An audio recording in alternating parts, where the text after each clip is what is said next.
Siman Pei, chapter 80, or Sif Lamed Aleph, chapter 31. All right. Okay. Pesula Asura Likloya Saraiseha b'Shabbos.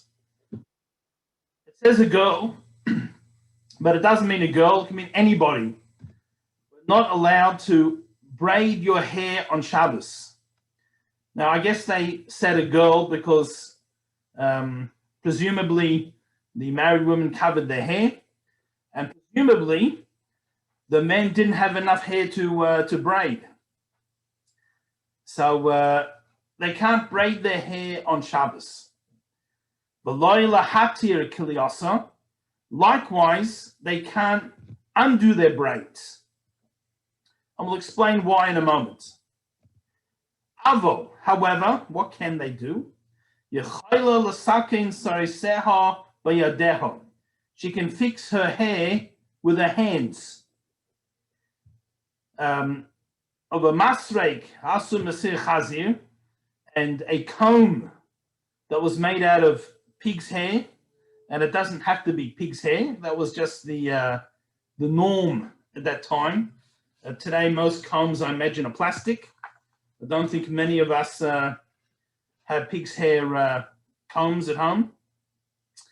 You know, most of them are plastic or synthetic somehow. But apparently they were hard. Imhu kasha ma'oid. So if it's a very hard comb, the bristles are quite hard. And and it's impossible that it won't pull out some hairs, then also the sarek boy. You're not allowed to comb with this comb. Avo, however, im einoi kasha, if it's not hard bristles, you know, they're soft bristles, muteres the sakin boy sariseha, then you can use this soft comb or brush to fix your hair. Mikol shekain, im him yechedes ois lekach. This is provided that you set it aside, this special soft bristle comb for Shabbos. Okay, so let's do some explaining. So again, for those who just joined us, the Kitzur Shulchan Aruch, the abridged Code of Jewish Law, chapter 80. We're in the middle of Law 31. Okay. So why can't you make braids on Shabbos? Which malacha is that? Anyone want to hazard a guess? Yes, so unmute if you're going to answer, Robert. Oh, you're exerting energy. You probably are, but that is not a malacha. Would it be making knots? It's not. And that wasn't even a pun when I said it's not. No, but it's it's good thinking because it could look like a knot, but braids can easily come undone. So it's not a. It's actually not one of the malachas. It's not one of the 39 things that were used to build the Mishkan. But I saw her. I gave her some bread. Because it's similar to one. I gave her some bread. I'm heating something up for her. Right, because it's similar to one of them, the malacha of building. So there's a rabbinic decree that we can't make braids. Now, how exactly is making a braid similar to building?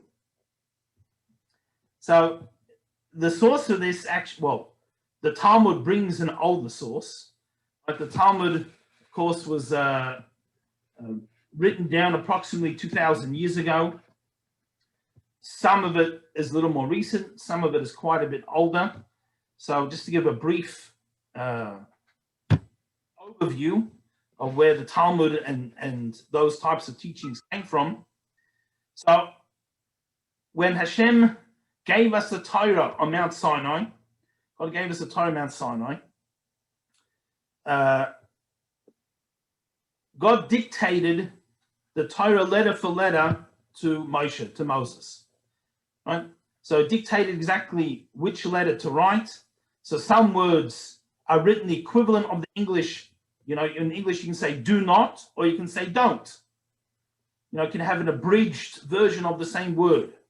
So some words were written in the abridged version, some in the full version. Sometimes there are unusual words. Sometimes there are letters that are larger or smaller. All of that God dictated to Moshe.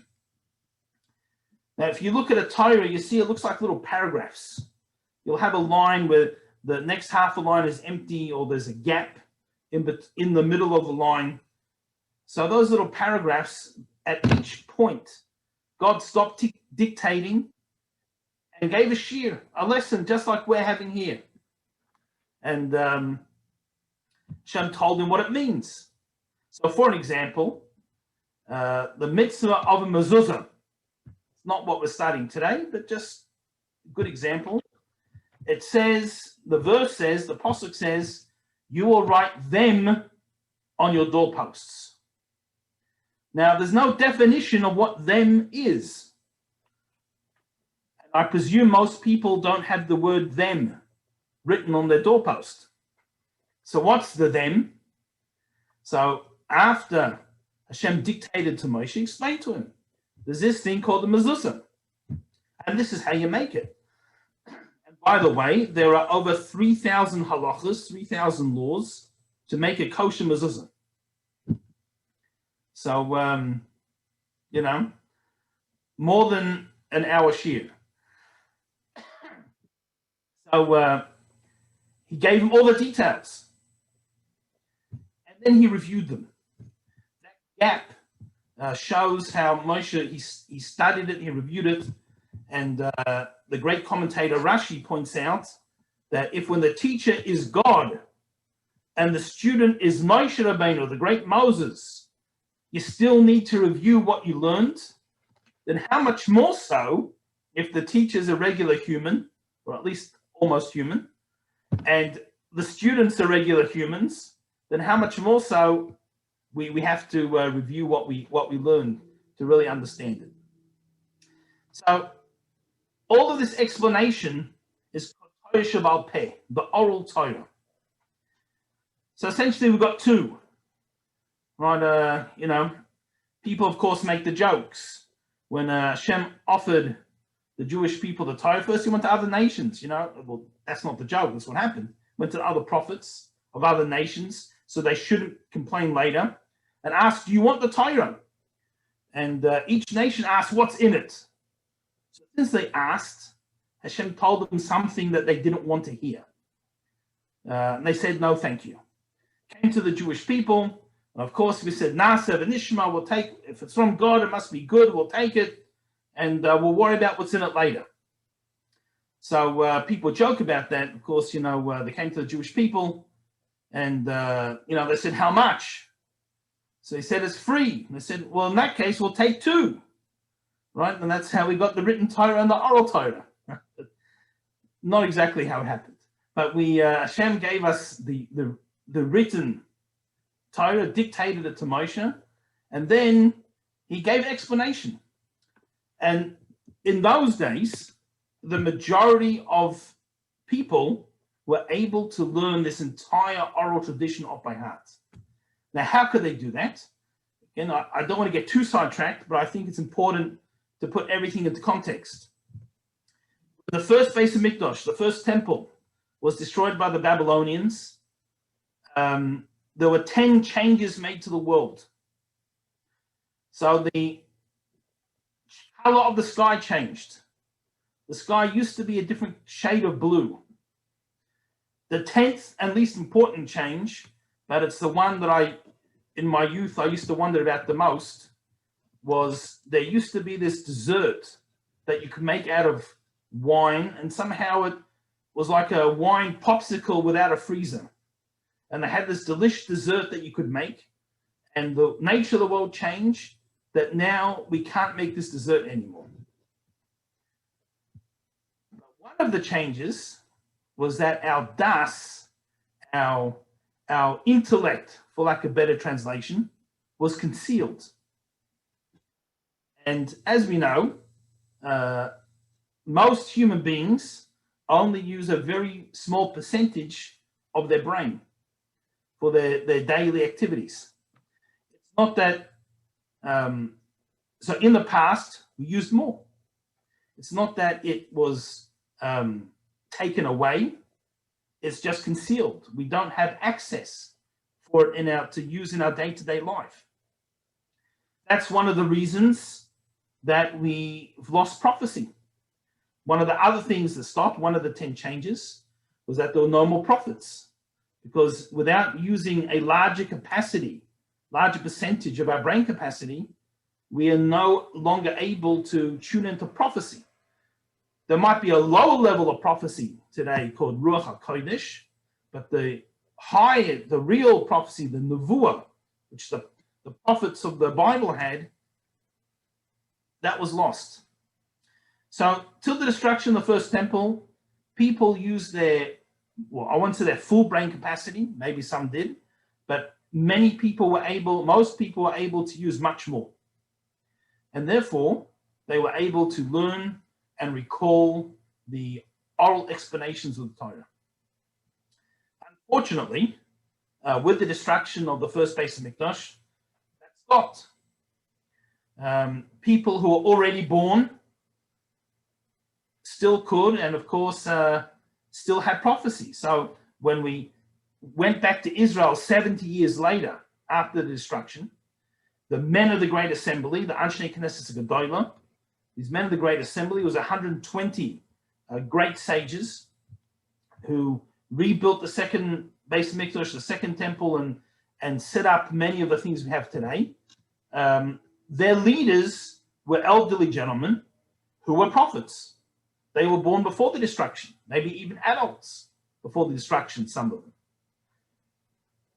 But there were no new ones.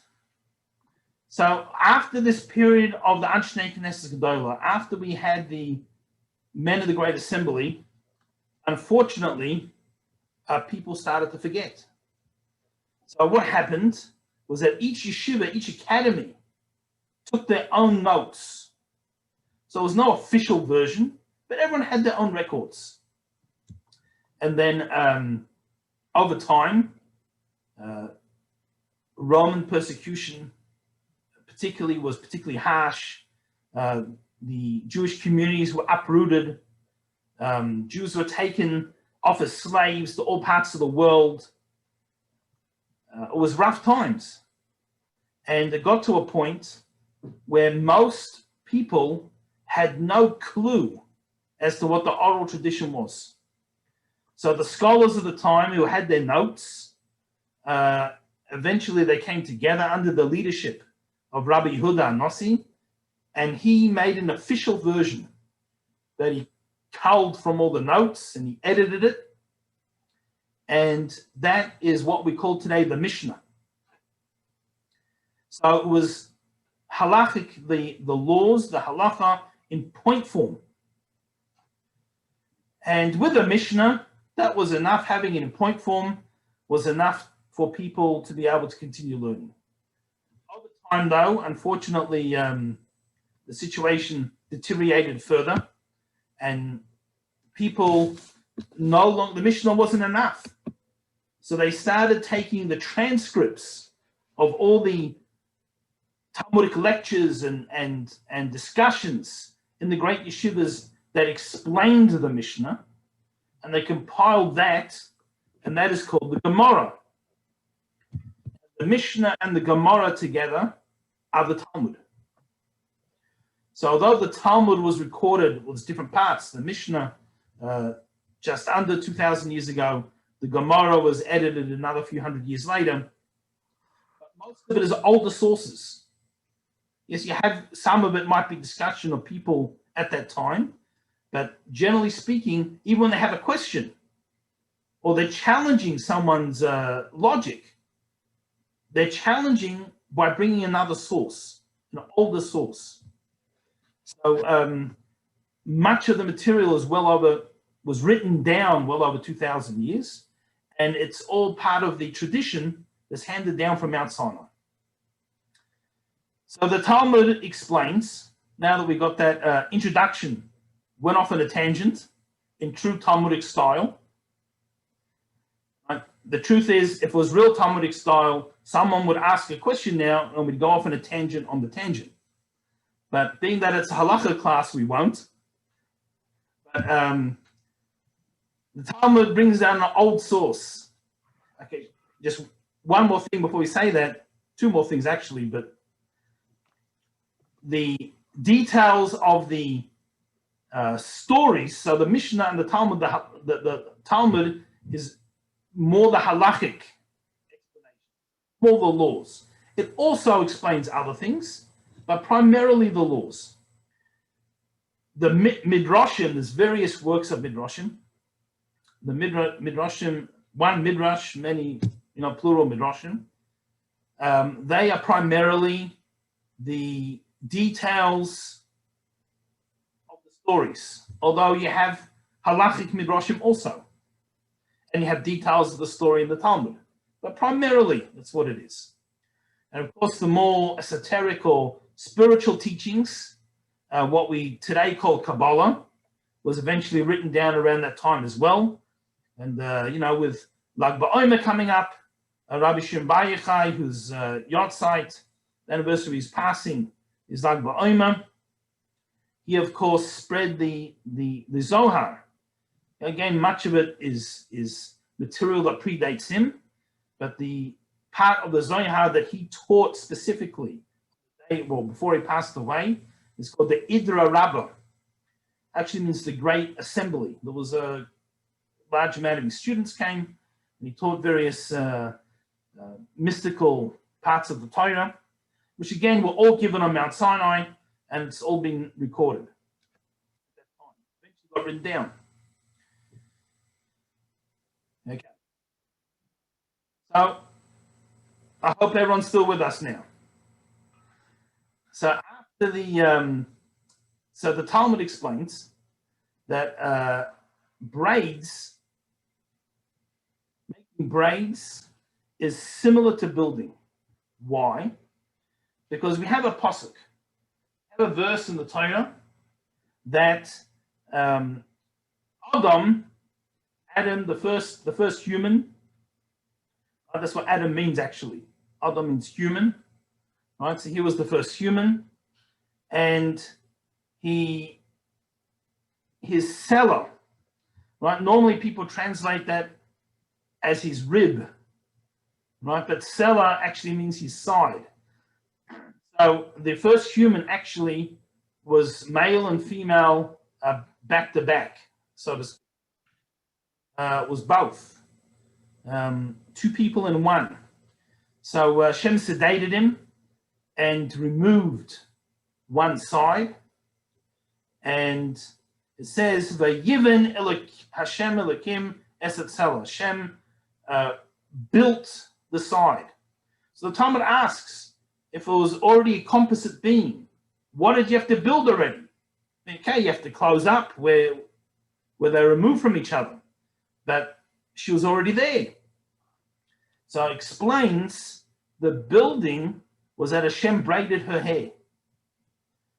Right, so when they met the first time, as when we meet people, hopefully for the first time, if we know we're going to meet them, we get ourselves all ready. I don't usually fix my hair up too much because, as you can see, there's not much to fix. But if we did, we would, right? So, we make sure that we're looking our best. So Hashem braided Chava's hair and used the expression of building. The verse used the expression building, and so therefore it resembles building. So it's a rabbinical decree that and when we say rabbinical, by the way, we don't mean, Rabbi Johnny from up the road. Right? A rabbinical decree, most of them are from biblical times. So for an example, we have a rabbinical decree to read the Torah every Shabbos. Now, who made that decree? Moses. Moshe Rabbeinu. he gave us, he made a rule that we should read the Torah publicly every Shabbos. So why is it a rabbinical decree and not one of the 613 mitzvahs? Because it came from him, not from Hashem. And the majority of the rabbinical decrees we have are all from biblical times. Muksa, from the times of King Solomon. Someone asking a question? Yeah. You mentioned reading the Torah every week. Why? Yes. Why 54 portions was it divided into? Is it a significance of the 54 being 3 times Chai, or is it just that those were the natural places where there were changes?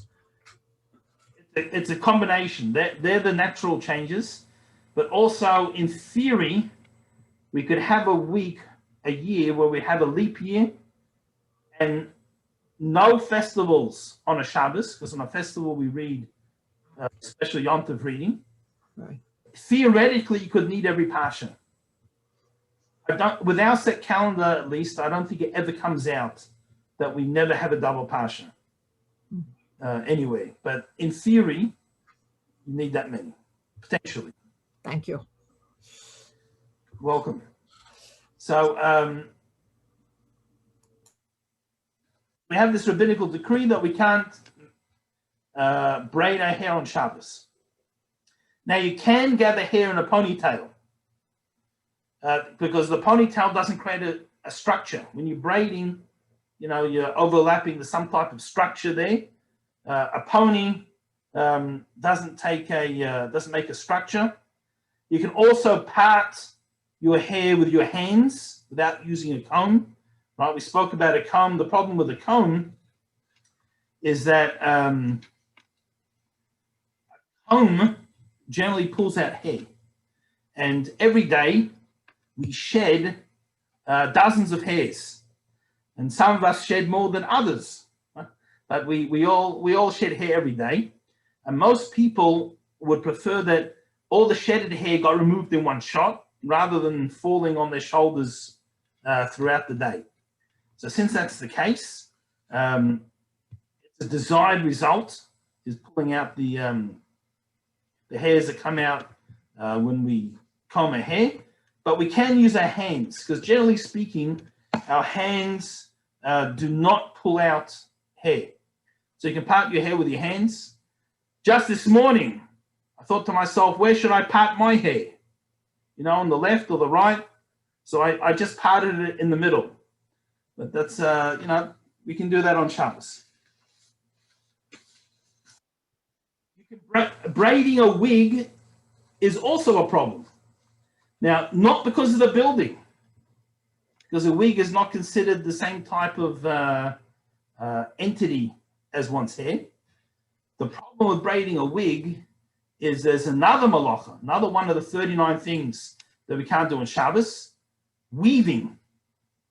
So braiding a wig is similar to weaving, and we cannot unbraid, we can't undo the braid, because that is Batseya, the undoing of weaving. Right, so if we're going to braid our wigs, we need to do it before Shabbos. Okay, so as we said, we can't brush or comb a hair on Shabbos because the hairs pull out. Now, since you can't use the brush on Shabbos, then the brush is muksa. So let's go on another tangent here. We mentioned muksa briefly before, and there's not really a translation of muksa, but muksa is from times of Shlomo Melech, times of King Solomon. So what's muksa? So let's use a different example rather than a brush. Let's use a pen. Okay, so a pen. I'll get a prop here. Get a pen out of the desk. She got a crayon. I'm in a school with kids, so the crayon, same thing. Now, the malacha on Shabbos, what they did in the Beis Hamikdash was they wrote 2 letters. So when they put all the beams together, 2 beams went together in partners. So what they did is they put an aleph on one side and an aleph on the other side, the same letter, and they knew that these 2 went together. And then on this side, it said base, the next letter. And the next beam had on its inner side, therefore everything got put in the same place that it was originally set up in. The parts theoretically were interchangeable because they were all the same size, but you can't go down in holiness, only up, and whatever was closest to the Holy of Holies or part of the Holy of Holies was a higher level of holiness, and therefore a beam that was closer couldn't now go to the further away. Everything had to go in its exact place. So they used to write. So the malach on Shabbos is you cannot write. Theoretically, I could play with a pen, or in this case, a crayon. The problem is, though, if I play with this, some people always like to have something that fingers and twiddle it and various things. If I'm doing this on Shabbos, then without thinking, I could easily start doodling and I'll jot something down. And all of a sudden, God forbid, the person has done the malacha, he's written on Shabbos. So our prophets made a fence around the Torah called muksa. And they said, you can't even move this on Shabbos. So now I'm not allowed to move it. It's down here, which you can't see the desk, but it's on the desk. So what's the worst case scenario now? The worst case scenario is I forget for a minute, I pick up the crayon, and then I go, whoops, and I put it back. So I have not done any malacha. It's a fence by putting one step, or keeping me one step away from the malacha. It protects me from doing it. So since I can't even play with a pen or a pencil or a crayon or whatever it is, a writing implement, since I'm not even going to handle it on Shabbos, therefore it's going to protect me from writing absent-mindedly. So likewise, anything that doesn't have a purpose on Shabbos, now, without spending too much time on this because it's a tangent, there are some things that could have a purpose on Shabbos, even though it's not its primary purpose. Let's, for an example, let's say a hammer. So a hammer, its primary purpose is used for building, which of course we can't build on Shabbos because they built the Mishkan. However, I could use a hammer to crack a walnut. So if I have this hammer and before Shabbos I decided that I'm going to use this on Shabbos or Yom Tov to crack the nuts to eat, then I've given it a purpose. It's not muksa. So there are some things that your intention, how you're going to use it before Shabbos, makes a difference. But the majority of things, if its purpose can't be used on Shabbos, for example, now here we have the comb or the hairbrush. It's going to pull out hair. We can't use it on Shabbos. Therefore, it's muksa. We're not even allowed to touch it. There are times we can move muksa. For example, let's say you had let's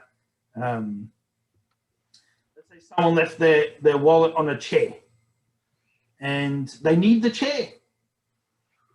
So you can move it in an unusual way, not the normal way you pick it up. Maybe push it with the back of your hand or pick it up in some type of funny way and move it because you need the space where it is. Now, you can't do that with everything, but we'll get to muksa one day, God willing. We'll get there. But this comb now becomes muksa, so we can't use it on Shabbos. We said in the Sif, we said in the Kitzur Shulchan Aruch, in the summary of the Jewish law, that if you had one with very soft bristles, so if you had one that was very soft and you designated it for use before Shabbos, as we said you need to do, then you could use that on Shabbos. Now, if it's very soft, I'm not sure it's really going to do much more than your hand is going to do. Similarly, some people have Shabbos toothbrushes. right? Because the hard bristles, when we brush our teeth, often makes a bit of bleeding in the gums. So it's problematic. So some people, you can get these very soft ones, and as we mentioned last week, if the bristles are not too close together, they're spread apart, then it doesn't keep water in between the bristles. They're very close to each other, and you then apply pressure, then it squeezes the water out, which is a problem. But if they're far apart and they're very soft, and you designate it only for Shabbos use, then it works. And no questions today so far. Getting worried.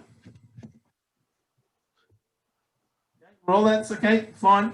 Everyone's too busy thinking about their bonfires tonight. All right. So you can gently rub your hands on your hair or beard, and you can use your fingers to arrange them, but you have to be careful not to pull out hairs. There's a story of the first Chabad Rebbe that he one time put his fingers in his beard early Shabbos afternoon, and he was worried, I guess it was a little bit tangled, that if he pulled these fingers out, that's going to pull out the hairs. So he kept his hand there till Shabbos was over.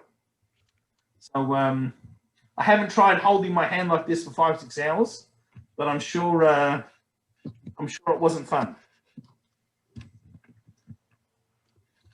Okay, so that was Lamed. That was 31. Any questions before we move on to the next one?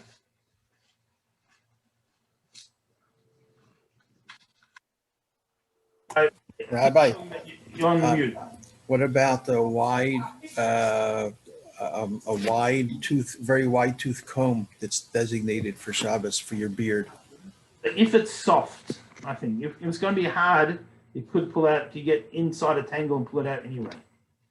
If you had, so probably not a comb, but some type of brush. If you had a very soft brush. I got a question. Yes. On Shabbos, and you got a pet cat. You put it on his lap and you start stroking it, and removes hairs. Yes. Is that valid or not? That's a problem also. That's shearing. Right? So removing the hair is a part of shearing. Now, could be. Now, I'm going to make a general statement, then I'm going to qualify it. So don't panic at the general statement yet. Generally, pets are considered muksa on Shabbos, right, for a variety of these reasons. Exceptions.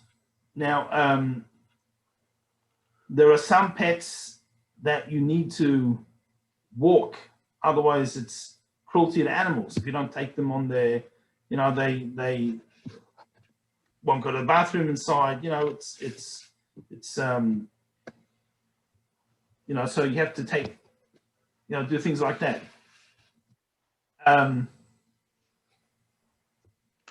If you need to feed them, you can feed them on Shabbos. Often, though, not directly. I mean, cats, you anyway don't feed into the mouth. You put into the bowl, and then they'll come and help themselves. But yeah, that what you're saying could potentially be problematic. I don't necessarily have any solutions for you, because even if you brushed it thoroughly before Shabbos, there's probably still going to be more hairs sometimes on Shabbos. Maybe just be careful, just to let it sit there still. I had an opinion for Rabbi. He said that as it's well known that people have pets, and it's a pet that wouldn't be sheared or anything, that it would be kind of permissible in a very wide sense, because it's part of the family. And well, the thought to be lenient comes from two things.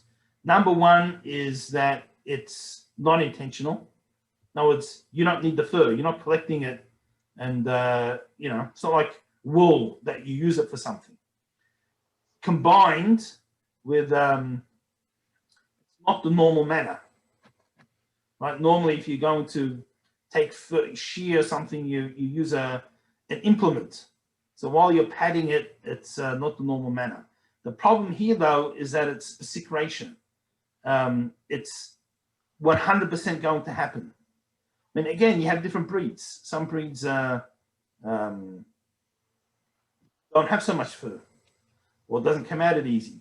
So if it was a situation where, you know, each stroke doesn't necessarily take out hairs. And the question, the other thing is also, we're talking about taking out hairs, not hairs that are already come off and just happen to be falling because you've touched the animal. Actually talking about it's actually going to. So if there's something that's not going to for sure pluck hairs, for lack of a better term, then since it's not intentional, it's not the normal way, then perhaps there's room to be lenient. But if it's for sure going to happen, then unfortunately there's not really a way around it. Okay, thank you. Okay.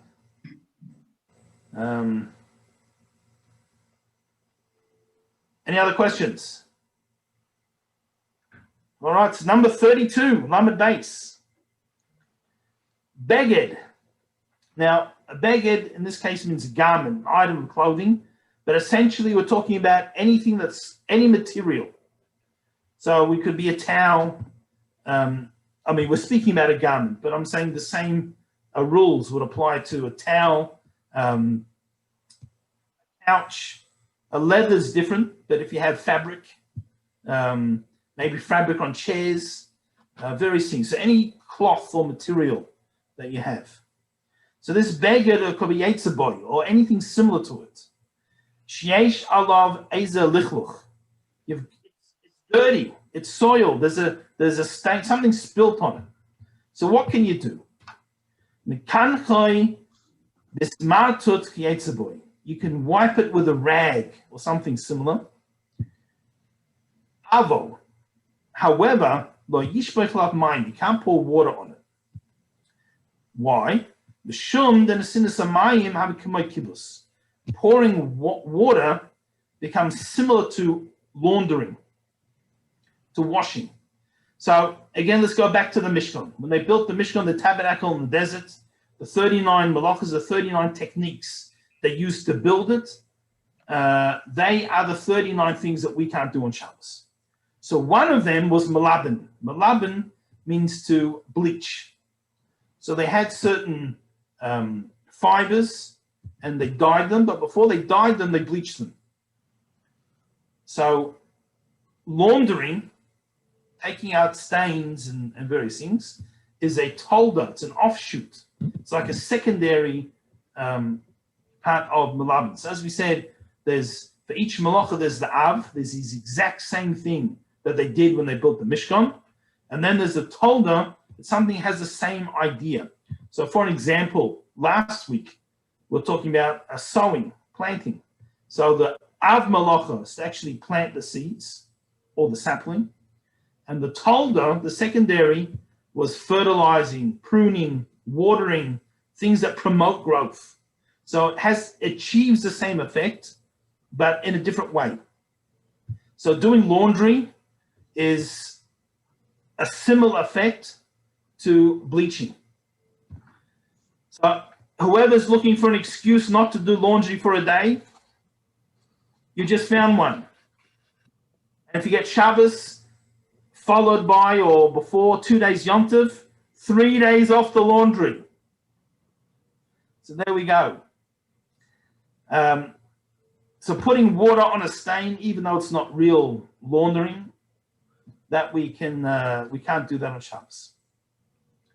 Now, on the other hand, we know that sometimes, that cholent doesn't always like to stay on the spoon, right? It likes our clothes. So what do? So there are two types of stains generally. We have a wet stain, something gets absorbed into the fabric. Let's say ketchup, or as they say in Australia, tomato sauce.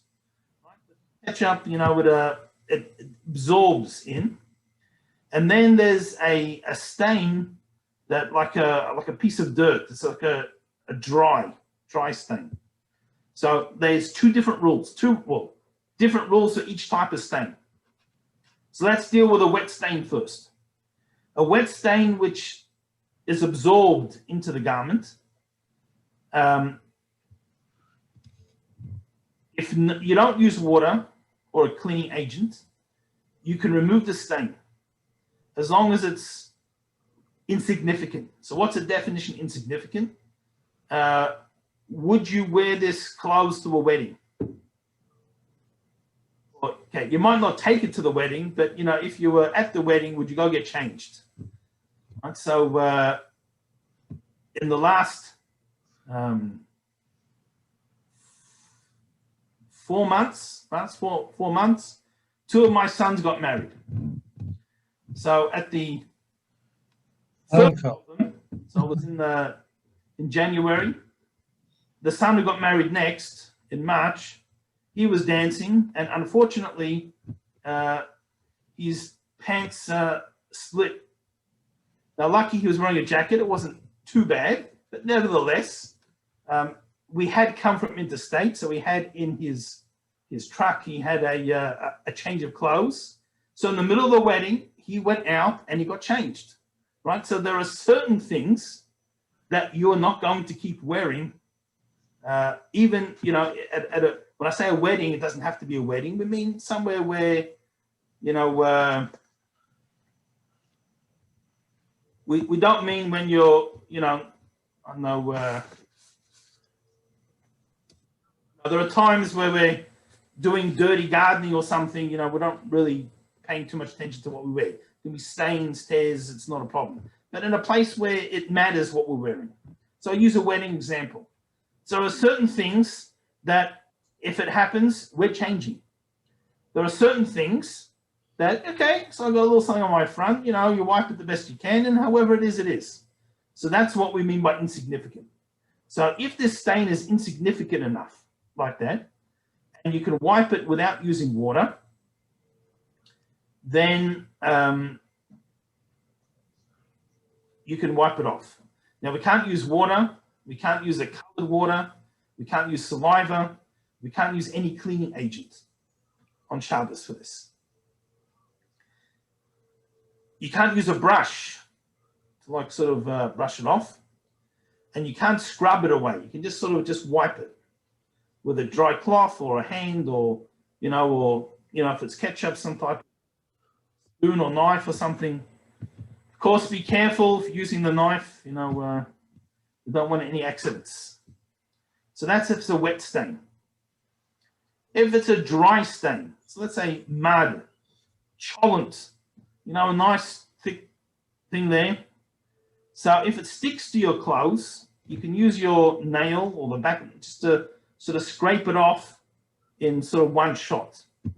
However, if it's going to start, powdering, sometimes you have the dried stain and you start scratching it off, it crumbles. Problem with this is that is grinding. And grinding is one of the things we can't do on Shabbos. They used to grind flour to make the showbread, and they ground the spices that they use for the incense. So that's one of the 39 things we can't do on Shabbos.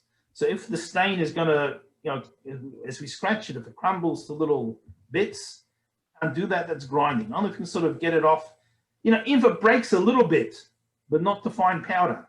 If someone has a mud stain and he brushes it off, let's say with his nail or a knife, it might come off in 2 or 3 pieces. That's not a problem. It's only if it crumbles. That's the grinding. Exception to this. Sometimes you can grind. When can you grind? Let's say you had dough, or farina or something.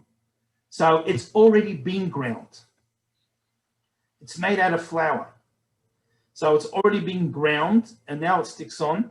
So it's not considered grinding anymore because it's already been ground, even if you scratch it off.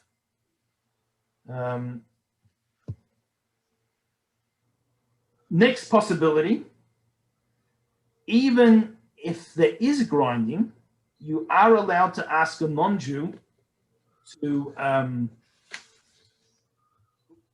it off for you. Now, over here, we're not going to now go into the whole subject of when you can ask a non-Jew to do something when you can't, but we'll just give a brief introduction. There's going to be another chapter on it, and we'll go into in depth in the future, God willing. But let's just to at least we have some basic understanding to make sure that we understand what we're saying here. So technically, all humans have 7 mitzvahs. We'll loosely call them commandments, for lack of a better word. All of humanity, Adam was given 6. After the flood, Noah was re-given these 6, plus another one. So those 7, they're really principles. They're all encompassing, there might be many laws in each one. But briefly, oversimplification, right? Oversimplification. The first one is to believe in God, that there is a God. Second one, to believe that not to curse God. The next one is respect for human life. So we can't murder, maim, etc. To respect for the family.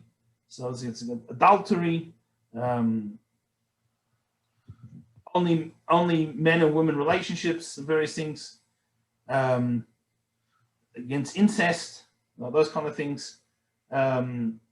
Respect for animal life. So we can't be cruel to animals. Respect for people's property, so we can't steal, vandalize. And the 7th one is to set up courts of law to enforce that the society will actually run that way. So they're the Sheva Mitzvahs B'nai Noach, the 7 commandments, 7 mitzvahs of the descendants of Noah. So that's all humanity. The Jewish people, Judaism obviously fits within that framework. And the reality is any religion, for lack of a better word, or spiritual pathway that fits within that framework for a non-Jew is wonderful. And this is why we don't encourage conversions. Someone really wants to, they can. There's a process. But we don't proselytize. We're not trying to attract converts because we believe that someone who's not born Jewish, if they keep these 7 mitzvahs, they're doing exactly what Hashem wants from them. They can be very holy spiritual people. And when Mashiach comes and there's a resurrection of the dead, they'll also be resurrected. So they were not commanded to keep Shabbos. So Jewish people within this framework has a special mission. So to speak, all humanity is the armed forces, and we're the crack commandos with the extra training and extra, those missions. That's who we are. So we have 613 mitzvahs. And one day we'll get people to recite them all in order. Volunteers only. We have 613. I'm just joking. Won't do that to you. Yes. You have to unmute yourself to ask the question. Yes. Okay. Suddenly I have a question. I remembered from yesterday, last week, I wanted to ask. You spoke of the commandments that were repeated in 2 parshas in a row, Kedoshim and Iyar. Does that mean they count as 2 mitzvahs in the 613 count? Sometimes. So without going to specifics, but sometimes there's another aspect of a mitzvah. So let's say, for an example, in the so-called 10 commandments, right? In Hebrew, it's called the Seres Dibros, the 10 statements. There's actually 14 mitzvahs. Now, I'm not proposing you walk around telling people about the 14 commandments instead of the 10 commandments, because it'll sound a little strange. There's actually 14. So in the one of not having idols, you've got extra words in there. So not to make it, so it comes out, you can't make it for yourself, you can't make it for someone else, you can't bow down, etc. So sometimes a repetition has a slightly different wording, and therefore it's adding another mitzvah. Sometimes a repetition speaks of a consequence, and therefore it's not, otherwise exactly the same. So it's not another mitzvah, it's coming to teach us that there's this consequence. At the end of the Torah, the last book of the Torah, we have a lot of repetition, which is essentially just a repetition. It's a review. And so there's different reasons why different things are repeated. So it's a very long-winded way of saying sometimes it could be another mitzvah because it's a bit different. Sometimes it's coming to give us another detail.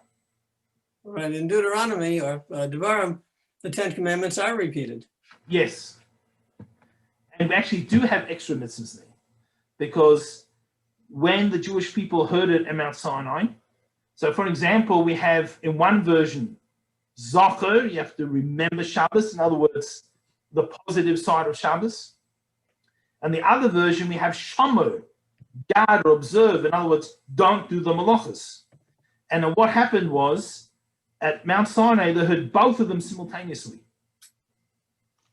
The problem is, when you come to write it down, if you write one word on top of the other, right, so they're both there at the same time, it's unreadable. So for whatever reason, when Hashem dictated the Torah to Moshe the first time, he told him one version. And the second time, the other version. And there's some other minor changes as well. Okay. That's how we have extra mitzvahs there. Thank you. Welcome. So what we were saying, someone remind me? What was the last thing we said for the question? Something about repeating something. You were talking about the 613 mitzvahs, and something was part of it. All right, so we have 613 mitzvahs, and we're so to speak, the crack commandos. So we have a mitzvah to keep Shabbos. Non-Jews do not have a mitzvah to keep Shabbos. Now, technically, according to strict Torah law, you could ask a non-Jew to do anything for you, theoretically. And for the first, let's call it, close to 1,000 years of 800 years of Jewish history, there was no problem doing that, primarily because we didn't really live with non-Jews. And if we did, we were at war.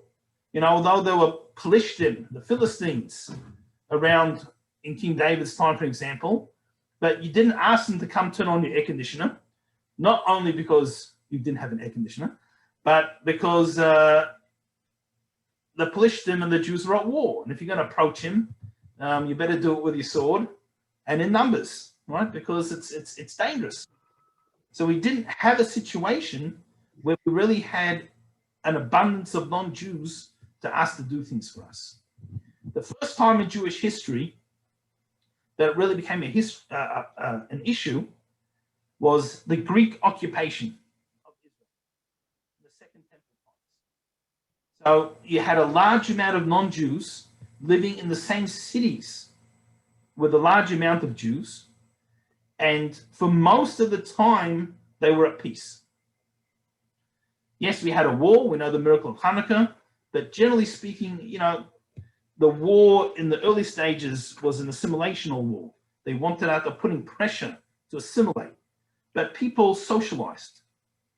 So you ended up having a situation where there were people who technically kept Shabbos, but they had this non-Jew who followed them around all day, doing everything for them. So it'd be like today, imagine you had someone follow you around, turn on the light, good, turn on the oven, turn the radio on, okay, now turn it off, light off, I want to go to sleep, the whole day. So although the person might technically be keeping Shabbos, it's not the spirit of Shabbos. Shabbos disappears. So the sages of that time made a decree called Amira La'akum, that you're not allowed to ask a non-Jew to do something for you on Shabbos. Now, there are a few exceptions. When they made the rule, they put built-in exceptions. We won't go through all of them right now because it's not what we're doing, but just so the general idea is clear. So for an example, for a sick person, they never made the rule for a sick person. And here we're not talking about life-threatening. Life-threatening, even a Jew can break Shabbos to save a life.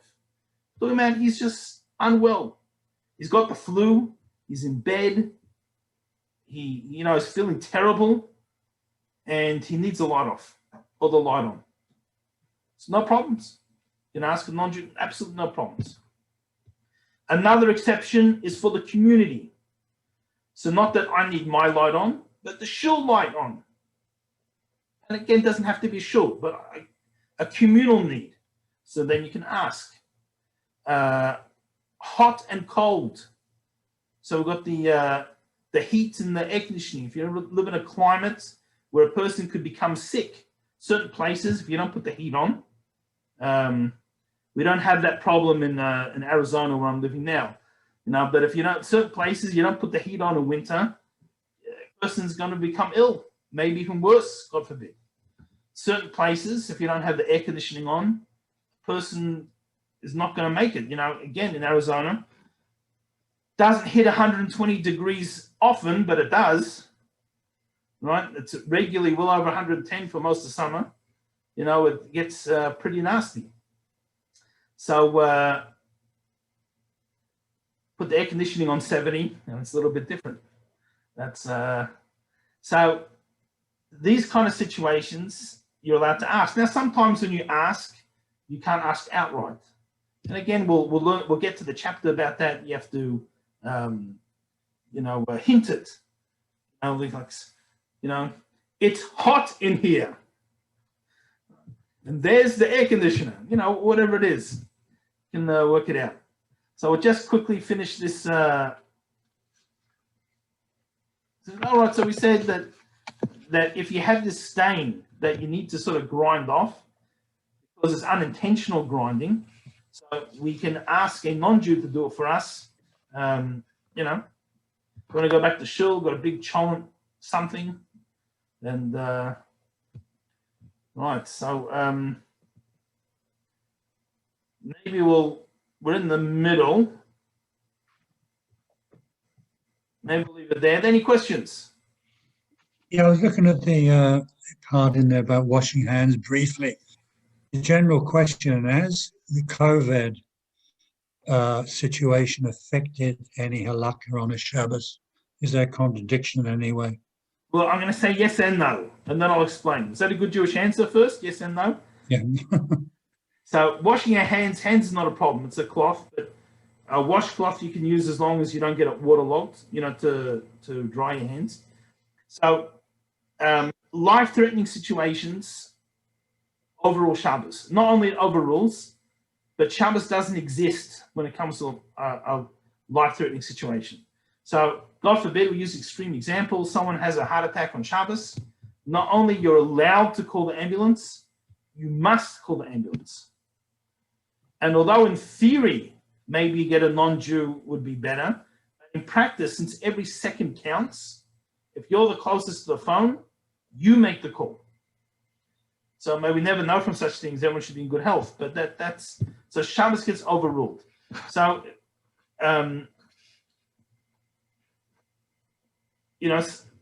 different people are in different risk categories for COVID, for example. So someone who would be very high risk, and more things might become permissible for them than someone who's a very low risk, because the very high risk is a very there's a potential for life-threatening, while someone was a very low risk of getting and then very low risk of being that ill, maybe it wouldn't be a case. So I think it would depend what it is, who it is, and that's why I said yes and no. So and when it comes to life-threatening, though, we always err on the side of caution. You don't have to wait. You don't have to be 99% sure there's a risk to life if you have a reasonable grounds for suspicion. So it also depends what the breakout level is where you are. So if someone, they themselves were very high risk, and maybe they also have a extra details that their lungs aren't the best and they're high risk, and God forbid there's a high breakout level where they are. So that's one story. But so washing your hands with hot water it says here do it briefly. that would come under life and death because you're really, hot water, you can make hot water before Shabbos and mix it. yeah, right.